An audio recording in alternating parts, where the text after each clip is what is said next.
Ya, pemirsa, tren fotografi di kalangan para pelari menuai pro dan kontra. Di balik sambutan hangat sebagian warga yang senang dirinya dipotret dengan apik, ternyata ada kalangan yang juga merasa privasinya terusik.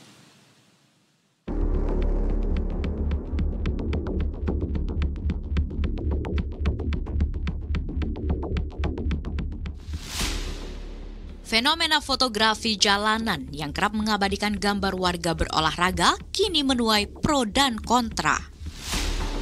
Di balik sambutan hangat sebagian warga yang senang dirinya dipotret dengan apik, ada juga kalangan yang merasa privasinya terusik.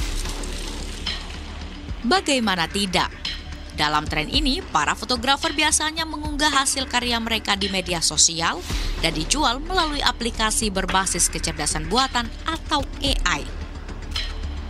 Aplikasi tersebut populer di kalangan pelari karena memudahkan mereka mendapatkan potret diri saat berolahraga. Namun, praktik ini memicu perdebatan antara kreativitas dan pelanggaran privasi. Menanggapi fenomena tersebut, Kementerian Komunikasi dan Digital angkat bicara. Melalui Dirjen Pengawasan Digital, Komdiji mengingatkan bahwa tren ini melanggar Undang-Undang ITE dan Undang-Undang Perlindungan Data Pribadi yang bisa membuat pelakunya dijerat hukum pidana. Terlebih lagi, jika terbukti ada unsur jual beli tanpa persetujuan orang yang ada di dalam foto tersebut. Direktur Jenderal Pengawasan Digital Komdiji, Alexander Sabar juga menjelaskan, foto seseorang yang menampilkan wajah atau ciri khas individu termasuk kategori data pribadi, karena dapat digunakan untuk mengidentifikasi seseorang secara spesifik. Kita harus menjaga tidak ada penyalahgunaan data pribadi kita. Data pribadi bukan hanya teks ya, bahkan face, lebih advance lagi biometrik kita, dan lain sebagainya. Ini yang menjadi problematik yang muncul manakala ada masyarakat yang memanfaatkan tersebut. Kembali, etika untuk, mohon maaf ya, kita di beberapa negara yang sudah maju, kita mengambil foto orang aja harus ada permisinya, gitu ya. Nah ini bagaimana dengan kita, ini terkait dengan budaya dan etika. Kita mengambil foto orang, harusnya ada permission. Untuk mencegah kasus ini berlanjut, Komdiji berencana mengundang perwakilan fotografer, asosiasi, dan platform digital guna memperkuat pemahaman hukum dan etika fotografi di era digital, terutama yang melibatkan teknologi AI. Tim Liputan, Berita 1.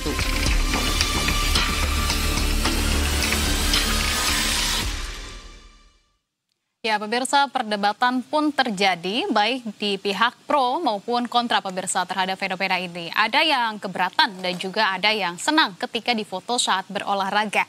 Dan berikut pendapat warga soal fenomena ini. Kalau dari saya sih saya nggak apa-apa mas ya, tapi mungkin kalau menurut saya pribadi saya nggak apa-apa karena itu saya jadikan salah satu motivasi juga.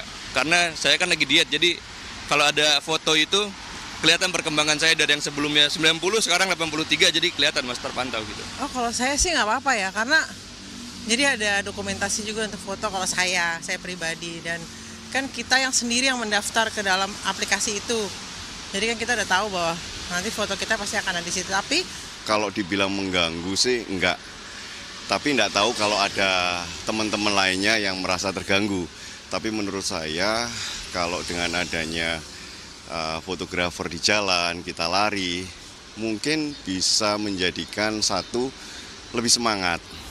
Yang kedua, apalagi ibu-ibu yang mereka setiap harinya pengen cantik di depan kamera, mungkin itu sangat membantu. Dan pemirsa, untuk membahas hal ini lebih lanjut, kita sudah terhubung secara virtual dengan sejumlah narasumber. Sudah ada Cahyo Agung Nugroho sebagai seorang fotografer profesional dan juga Ismail Fahmi yang merupakan founder Drone Emprit.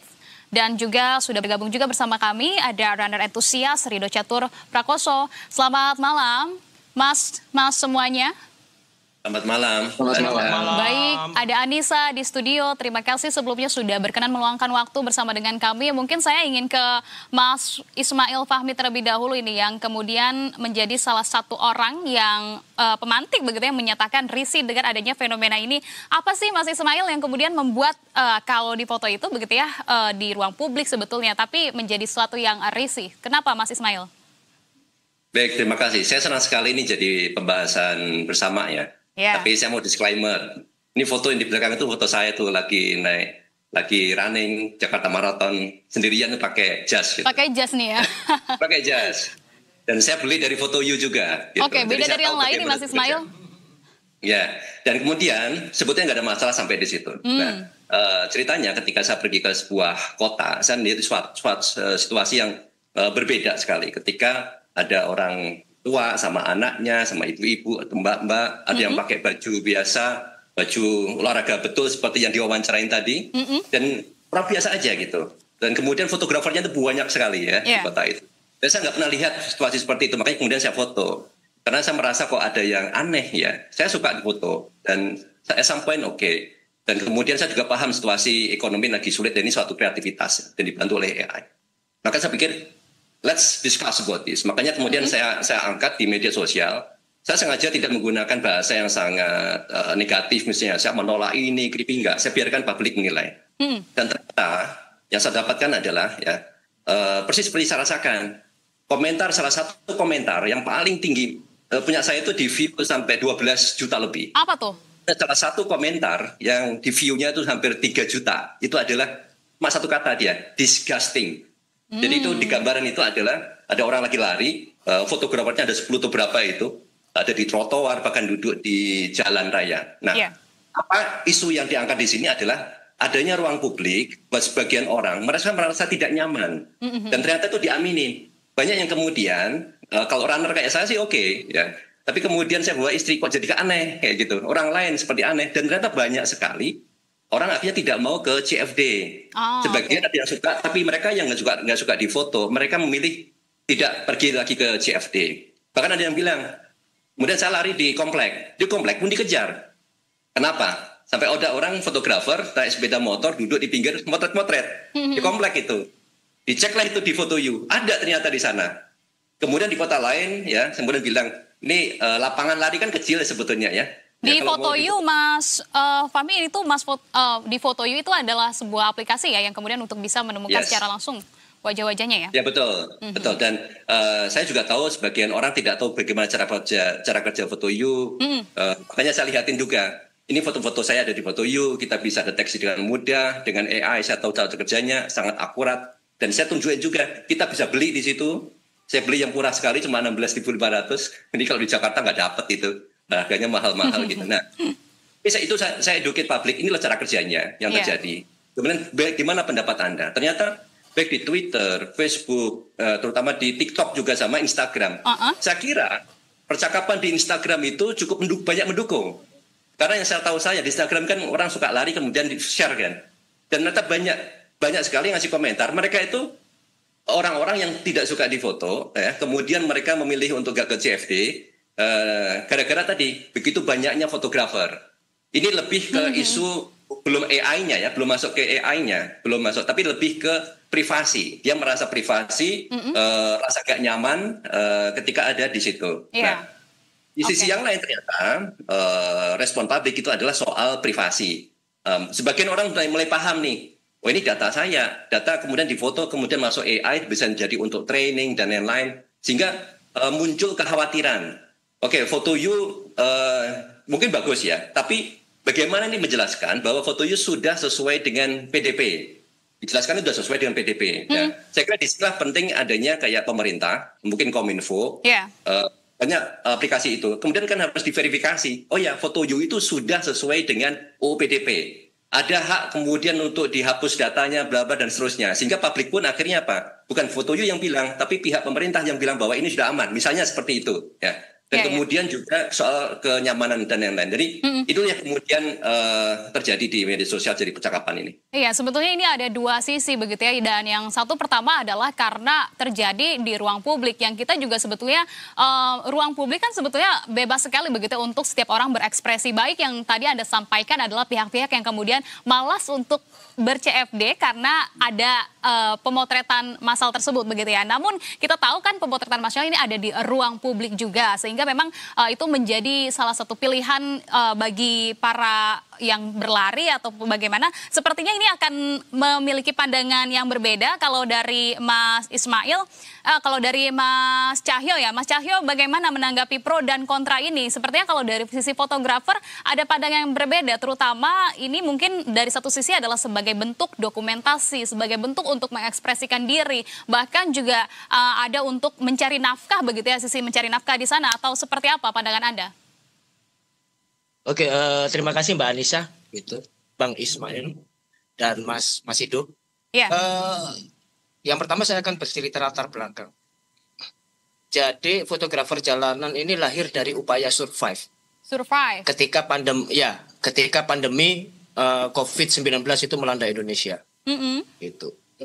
Di saat itu banyak freelance fotografer karena ada larangan untuk berkumpul di suatu tempat dalam jumlah yang masif, itu banyak yang kehilangan pekerjaan, banyak yang dirumahkan, banyak yang tidak dapat pekerjaan. Nah, kemudian kebetulan saya ini dulunya pelari.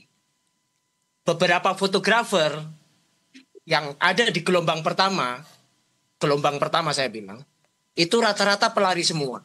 Oke. Itu pelari semua. Nah, kita melihat potensi ini, gitu loh. Kita kemudian ke tempat-tempat berkerumun. Awalnya hanya sekedar memotret saja, ternyata ada permintaan. Sebetulnya ini sudah kita lakukan sejak tahun 2017 ya, tapi biasanya di lomba-lomba lari, di lomba-lomba triathlon atau di event-event cycling gitu. Karena memang kita biasa motret itu.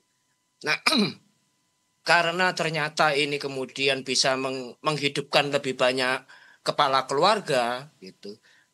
Berdatanganlah fotografer dari berbagai genre yang biasanya tidak motret sport gitu.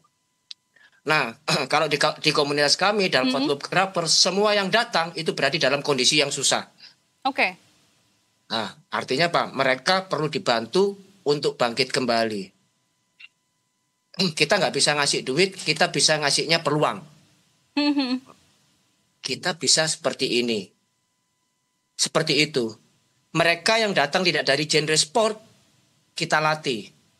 Kita bikin pelatihan. Oke. Di komunitas kami itu kita bikin pelatihan. Untuk apa? Untuk mempersiapkan para fotografer yang ada di jalanan ini siap menghadapi situasi normal. Situasi normal which is itu yang seperti sekarang ini. Ketika perekonomian kembali bergerak. Tidak seperti tahun 2020, tahun 2021.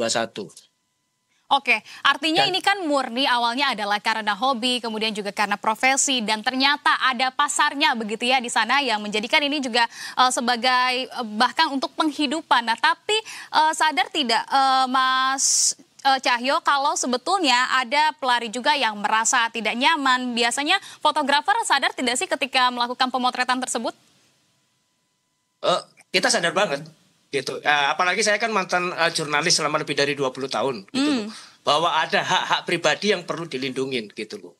Saya mungkin satu-satunya fotografer jalanan yang tidak pakai aplikasi ungu. Gitu. Karena kalau mengapa saya tidak pakai aplikasi ungu? Di aplikasi ungu itu ada disclaimer. Fotografer yang menjual fotonya di situ kehilangan hak karya cipta dan hak kepemilikannya. Saya nggak mau hak karya cipta, hak kepemilikan harus melekat sama saya. Oke. Saya mungkin satu-satunya fotografer yang tidak memiliki galeri foto. Saya tidak memiliki yang namanya link preview, yang orang bisa melihat foto saya.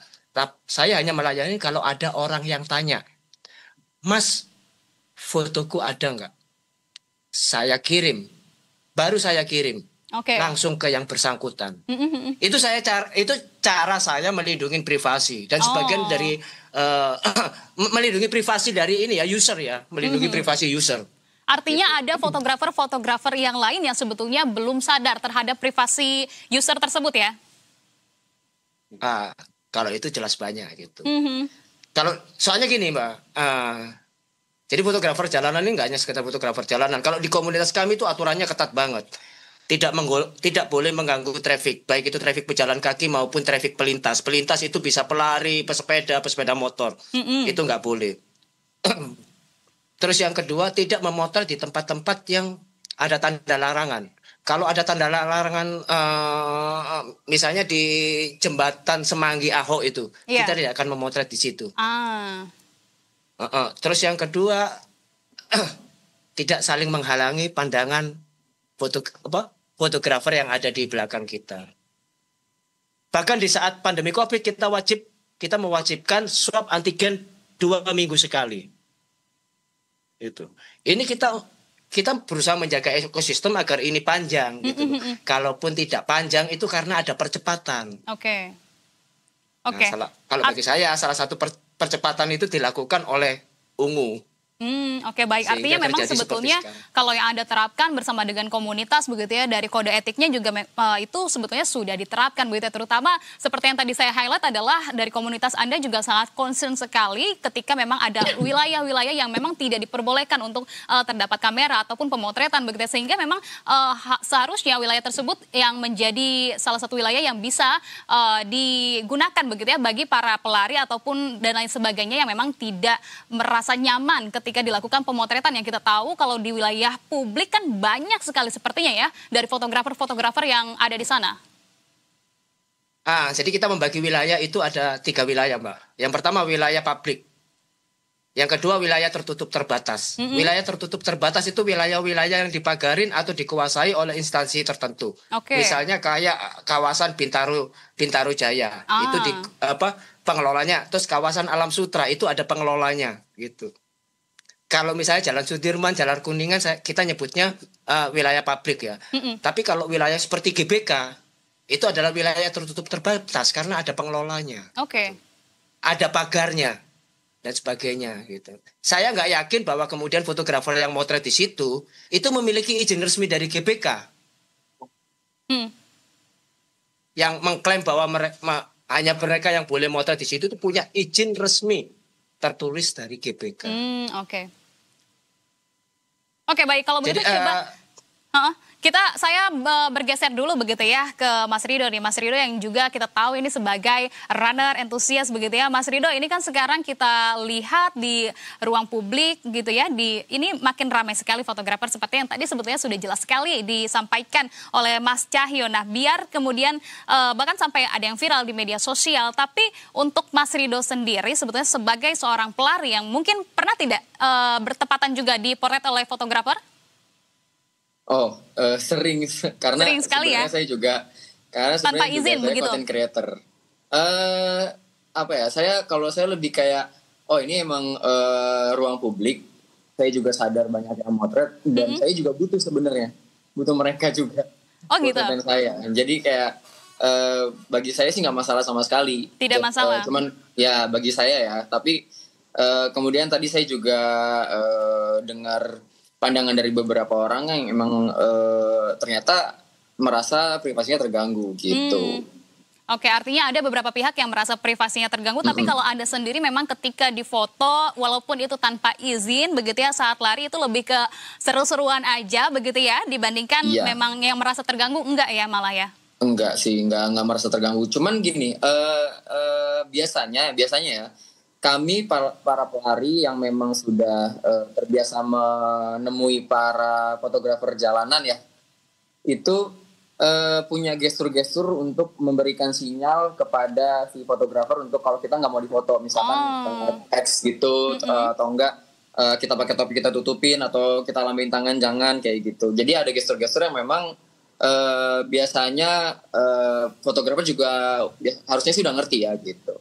Baik. Sebetulnya itu adalah sebuah aturan yang tidak tertulis begitu ya, memang harusnya dipahami juga begitu ya oleh sebagian pihak yang kemudian mungkin melakukan kegiatan di ruang publik juga, termasuk baik itu dari pelari maupun itu dari fotografernya sendiri. Nah, tapi kemudian saya ingin ke Mas Mas Ismail, ini kan Anda juga sempat menyebutkan bahwa fenomena ini seperti cenderung intimidatif begitu ya. Kenapa kemudian membuat praktik ini menurut Anda melampaui batas kewajaran, Mas Ismail, di ruang publik?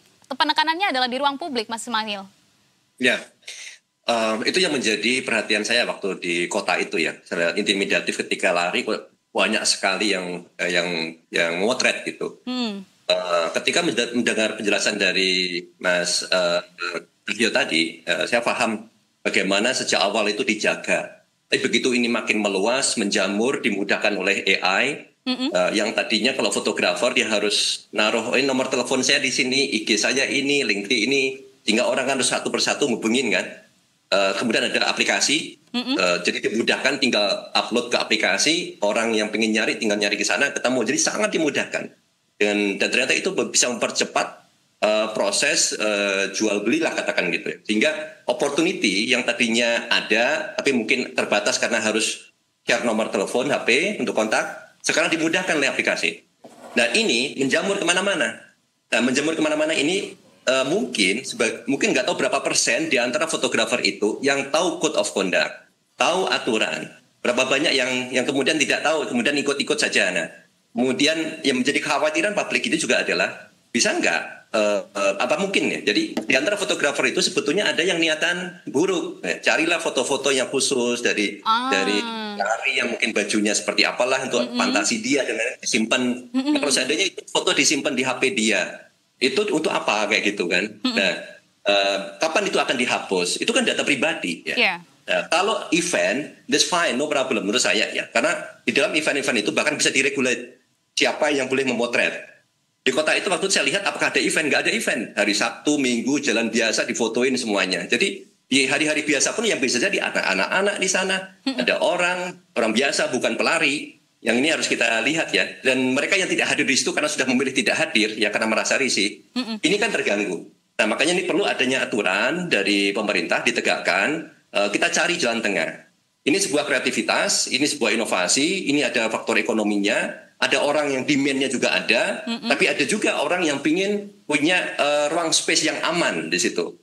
Dan ada faktor-faktor yang lain, akses namanya, itu soal pelindungan data pribadi, ya, soal privasi data yang ada disimpan di HP dia atau di laptop dia atau mungkin di aplikasi itu. Ini bagaimana mengaturnya? Jadi artinya banyak aspek yang kemudian harus diatur. Yang mengatur siapa? Saya kira harus pemerintah. Yeah. Kita bisa seperti tadi Mas Ido cerita. Kita menggunakan tanda kayak gini. Tapi berapa banyak yang paham?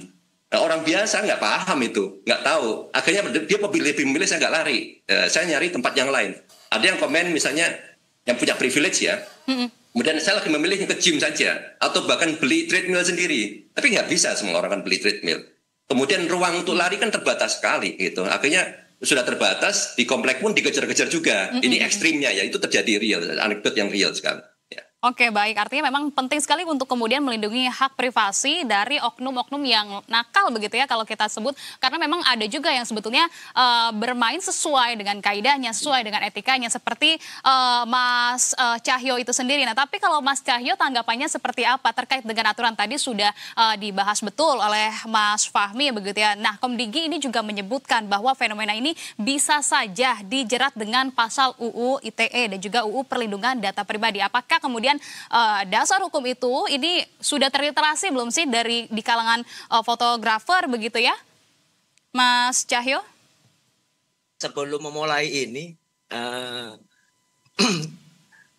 dulu sempat ini viral gitu. Terus kemudian kita ngobrol sama teman-teman pengacara kita. Pada saat ini dimulai tidak ada mengatur masalah apapun, tidak ada larangan untuk memotret seseorang di ruang publik. Kalau ada undang-undang yang mengatakan itu nggak ada. Tapi undang-undang tentang perlindungan data pribadi ini kan baru keluar tahun 2022 kan. Oke. Jadi mungkin yang teredukasi masalah ini tuh makin tidak terlalu banyak. Gitu. Tidak terlalu banyak. Justru mungkin ya saya setuju sama Mas Fahmi tadi ya. Saya setuju bahwa kalau kejadiannya sudah seperti sekarang ini perlu adanya regulasi. Yeah. regulasi yang mengamankan semua sisi, tapi bentuknya tidak intimidasi gitu. Kalau yang dikeluarkan pernyataan yang dikeluarkan, intimidasi yang dirasakan oleh pernyataan yang dikeluarkan oleh Komdigi itu kan intimidasi. Kamu bisa dijerat, itu kan intimidasi. Apa yang dilakukan teman-teman itu adalah sesuatu yang tidak bisa dilakukan pemerintah, membangkitkan ekonomi kreatif. Nah, gimana ekonomi kreatif ini diatur menjadi lebih baik? Tidak hanya sekedar ngomong itu bisa melanggar aturan begini itu. Jika ada masalah yang kita cari solusinya, gitu loh. Oke. Bukan bentuk hukumannya. Solusinya apa gitu? Apa yang bisa dilakukan pemerintah? Kalau dulu kami memulai itu kurang dari 10 orang. Kalau sekarang di tiap-tiap kota itu mungkin ada sekitar 300 sampai 1.000 fotografer yang bekerja seperti ini. Kalau itu di seluruh Indonesia, katakanlah ada 30 kota, ada 30.000 fotografer. Nah, yang bisa dilakukan pemerintah apa? Selain memberikan intimidasi. Oke, baik. Artinya memang tidak keberatan ya Mas Cahyo untuk kemudian pemerintah membuat aturan. Dan ini disebutkan juga bahwa Komdigi nanti akan mengundang dari asosiasi fotografer. Jika kemudian berkesempatan datang, Anda apa yang kemudian akan Anda sampaikan terkait dengan pembuatan kebijakan ini? Yang pertama, sebelum mengundang, jangan salah undang. Jangan undang asosiasi fotografer yang tidak memahami bagaimana fotografer jalanan ini berkembang. Kasus di GPK itu dimediasi oleh organisasi yang tidak memahami kelahiran fotografer jalanan ini. Oke. Iya. Kalau yang ingin saya sampaikan, ya bagaimana upaya ekonomi kreatif ini mendapatkan perlindungan, tapi diatur juga regulasinya agar tidak merugikan orang-orang yang berada di ruang publik. Itu aja. Gitu. Tapi sebetulnya masalahnya cuma satu ini, karena orang rakus. Itu aja. Oke, baik. Nah, kalau dari Mas Rido sendiri begitu ya, sebagai penikmat ataupun runner entusias yang sering kali begitu ya berada di ruang publik dengan ramainya fotografer-fotografer ini, kemudian akan dibuat aturan sedemikian rupa oleh Komdigi sebagaimana yang disampaikan. Bagaimana kalau dari pandangan pelari hal tersebut setuju saja kah? Apakah memang ada concern tertentu yang akan disampaikan oleh pelari begitu terkait dengan peraturan yang akan dibuat? Ya, kalau dari saya pribadi ya, saya mah nggak bisa mewakili yang lain. Kalau dari saya pribadi, saya mengikut aturan aja. Karena ya kita juga nggak bisa maksa peraturan yang bakalan dibuat. Karena ya tadi juga benar kata Mas siapa itu tadi. Pokoknya sampai berapa banyak yang paham sama gestur gitu kan. Jadi emang saya kira memang perlu sih ada aturan-aturan yang memang biar jadi pakem buat fotografernya juga gitu ya. Jadi biar kita saling jaga privasinya gitu. Ya saya nggak keberatan sih. Oke, baik. Nah, sebagai pelari, jika kemudian memiliki kesempatan begitu ya diundang juga, biasanya kan nanti diundang dari berbagai pihak begitu ya. Pelari termasuk begitu, nanti apa yang kemudian ingin Anda sampaikan mungkin kepada Komdigi? Kita lihat ininya dulu lah. Kita lihat yang nanti bakalan dibahas dulu bakalan kayak gimana. Jadi untuk sekarang mungkin saya nggak bisa nyampein apa-apa kepada Komdigi. Kalau misalkan diundang barulah nanti apa yang akan dibahas baru bisa ketahuan apa yang mau disampaikan gitu. Oke, baik. Nah, tapi kan kalau kita lihat Mas Rido ini ada website hasil foto begitu ya yang kemudian di sana terdapat hasil foto-foto yang sudah didokumentasikan begitu ya oleh para fotografer. Tapi Mas Rido sendiri tahu nggak sih ada website tersebut dan menurut Anda hal tersebut kemudian di-upload begitu ya tanpa perizinan dari pihak yang bersangkutan, menurut Anda melanggar atau tidak, Mas Rido? Ini ya maksudnya yang bukan aplikasi ungu itu ya. Kalau itu berarti kan dijual ke publik ya, bukan ke orang yang ada di foto tersebut ya. Itu termasuk melanggar sih. Kebetulan sebenarnya saya juga dulu, bukan dulu ya, sampai saat ini masih sebagai fotografer juga. Jadi saya tahu kalau misalkan human interest atau street photography itu harus minta izin dulu juga ke orangnya, ketika kita akan memposting foto tersebut gitu, apakah boleh apa enggak. Kalau misalkan nggak berkenan ya udah jangan gitu. Oke, tentu ada etikanya. Tapi kalau Mas Rido sendiri ketika fotonya diunggah begitu atau kemudian bahkan dijual begitu ya di platform-platform tertentu, reaksi pertamanya apa? Apakah kemudian sebetulnya penasaran nih, kalau dari pelari penasaran fotonya seperti apa sih, atau kemudian bangga, atau malah justru risih begitu ya ketika diperjualbelikan? Kalau diperjualbelikan tentu saja risih dan akan marah tentu saja ya, karena kan itu bukan nggak ada izin ke saya juga gitu, dan untuk mendapatkan keuntungan pribadi dan bagi si fotografer, dan tentu saja saya marah sih kalau kayak begitu. Cuman kalau dimasukkan ke dalam misalkan di media atau platform berita, saya mungkin akan penasaran terlebih dahulu gitu. Oke, baik. Kalau begitu saya bergeser ke Mas Fahmi. Mas Fahmi tadi juga sempat menyinggung begitu ya terkait dengan aturan dan juga masalah soal hukumnya. Nah, kalau kita bicara terkait dengan regulasi, sepertinya sampai dengan saat ini kan Indonesia juga belum memiliki payung hukum yang tetap dan juga jelas begitu ya bagi fotografer, bagi fotografi di ruang publik. Tentunya di era digital kita seperti sekarang ini, Mas Fahmi, yang jadi pertanyaannya ini kan bukan lagi soal boleh atau tidaknya, tapi kemudian siapa yang harus bertanggung jawab begitu ya. Satu sisi fotografer pasti menyampaikan bahwa itu merupakan ruang publik. Satu sisi juga dari pihak yang difoto ini juga kan menyampaikan bahwa mereka memiliki hak dan juga privasi terganggu. Bagaimana pendapat Anda? Ini kita harus berangkat memang dari aturan dan hukum ya. Kalau kita ngikutin common sense, nanti bisa kemana-mana, masing-masing orang punya common sense yang berbeda-beda. Mengenai aturan, sebetulnya sudah ada UU PDP yang tadi baru muncul belakangan kayak gini ya, sebelum ada street fotografi, ini jadi bahan. Di situ didefinisikan apa itu namanya data pribadi, personal data, private data, seperti apa gitu. Foto, wajah, dan lain-lain, apalagi sampai biometrik, itu data sangat pribadi. Foto anak, misalnya gitu, orang lari, ya, keluarga ada anak kecil di sana, foto anak foto itu menjadi sangat, kalau di luar negeri ini harusnya ya, menjadi sangat super privasi itu. Bahkan foto itu harus di-blur. Banyak di tempat itu ketika ada anak harus di-blur, nggak boleh di situ. Nah, ini sebagai contoh, kita harus menggunakan itu sebagai dasar. Undang-undangnya sudah ada. Yang dibutuhkan adalah turunannya.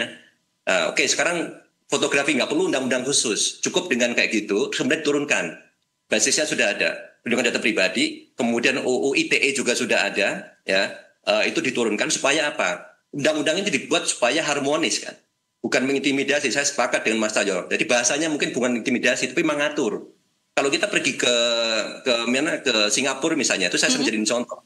Itu banyak papan-papan pengumuman. Kalau Anda berteriak saja di satu tempat, karena tempat publik, akan ditangkap polisi. Sangat intimidatif itu, Mas Ayo. Dan intimidasi Singapura ke masyarakat. That's a fine city istilahnya kan. Nah, itu bisa kita terapin. Nggak perlu sampai seperti itu. Tapi misalnya pada saat Car Free Day atau tempat-tempat yang biasanya orang lari, tidak pada saat event ya, ada tanda di sinilah misalnya tempatnya fotografer. Kemudian fotografernya bisa nggak diorganisir? Mereka ada database-nya, mereka pakai lanyard kayak gitu, tanda fotografer resmi. Artinya apa? Fotografer yang sudah punya tanda pengenal itu sudah mengikuti katakan itu sosialisasi apa yang boleh dan nggak boleh, code of conduct, aturan jadi fotografer. Oke, jadi sebagai tanda, jadi pelari pun nyaman. Ya, ketika mereka nggak ada lanyard, pasti kan saling kenal ya. Tiba-tiba ini siapa kok tiba-tiba pakai? Pasti fotografer kenal. Itu pura-pura. Bisa jadi orang dari kota lain atau sengaja mengumpulkan untuk kepentingan pribadi yang imajinasi dan lain-lain kan bisa terjadi itu. Nah itu satu contohnya. Tempatnya, fotografernya. Kemudian juga tadi apa yang disampaikan Mas Ido tadi soal gesture. Ini kan bahasa komunikasi ya antara fotografer sama masyarakat. Kalau seandainya mau difoto, itu gimana caranya? Mungkin pakai by default mungkin orang nggak mau difoto misalnya gitu. By default orang nggak mau difoto. Tetapi kalau mau difoto ada topi dengan icon tertentu atau baju atau gaya apa tuh. Oke, tolong foto saya ya kayak gitu baru dijepret. Tapi kalau orang nggak lari, kan kita nggak tahu di mana fotografernya berada misalnya nih ya.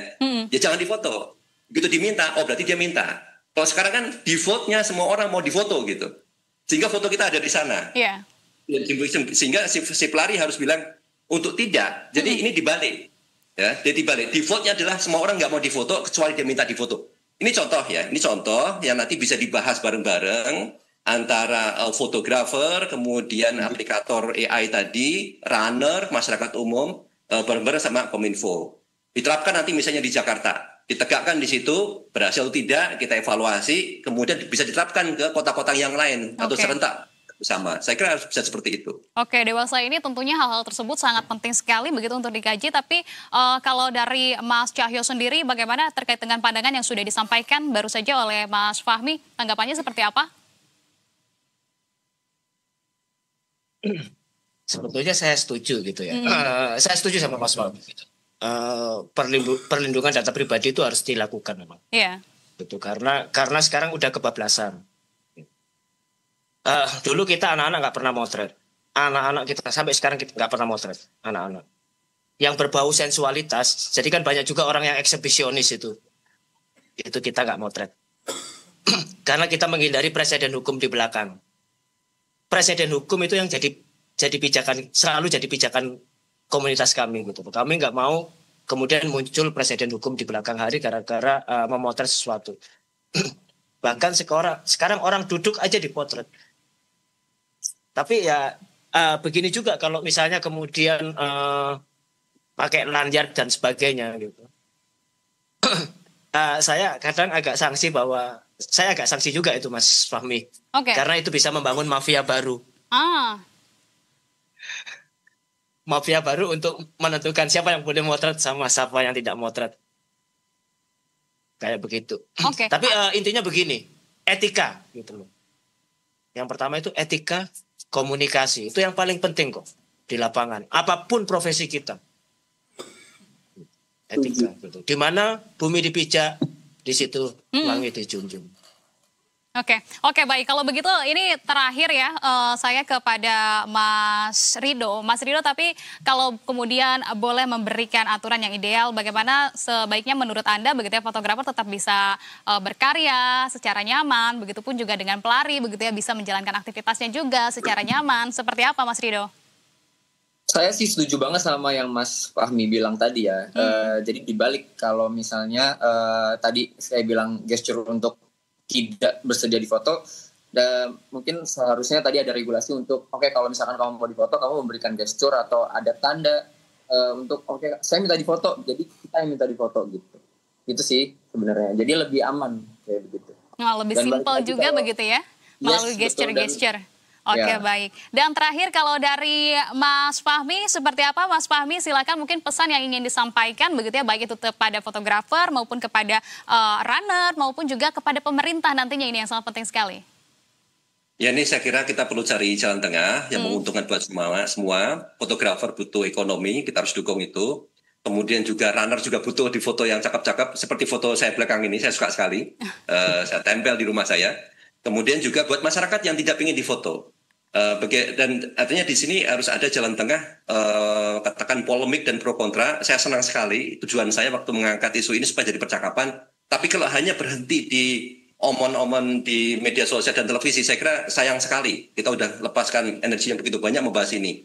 Ini harus ujungnya, harapan saya Kominfo, Komdigi, kemudian juga pemerintah daerah nanti menerapkan aturan itu dijalankan. Dibuat kesepakatan bersama yang mudah, aplikatif, basisnya adalah peraturan perundangan yang sudah ada. Dengan mempertimbangkan kondisi ekonomi, kondisi sosial masyarakat, dan lain-lain, sehingga harmoni tercapai gitu. Undang-undang kan dibuat bukan untuk menakuti, tetapi untuk supaya berjalan harmonis gitu. Dan implementasinya ini yang menjadi sangat penting, bagaimana diimplementasikan dengan tepat. Saya kira demikian. Baik, tentu ini juga menjadi harapan kita begitu ya, bahwa dialog yang disampaikan di perbincangan televisi seperti ini juga tidak menjadi omon-omon semata saja, tentunya dengan ada penekanan, dialog-dialog dan juga diskusi yang kita lakukan, ini kemudian menjadi perhatian khusus begitu ya, terutama adalah bagi pemerintah, khususnya adalah Komdigi. Terima kasih banyak atas informasi dan juga pandangan yang sudah dibagikan, Mas Fahmi, Mas Cahyo maupun Mas Rido. Salam sehat selalu, sukses selalu untuk Anda semua. Selamat malam. Selamat malam. Selamat malam. Sampai Pak Mas. Malam.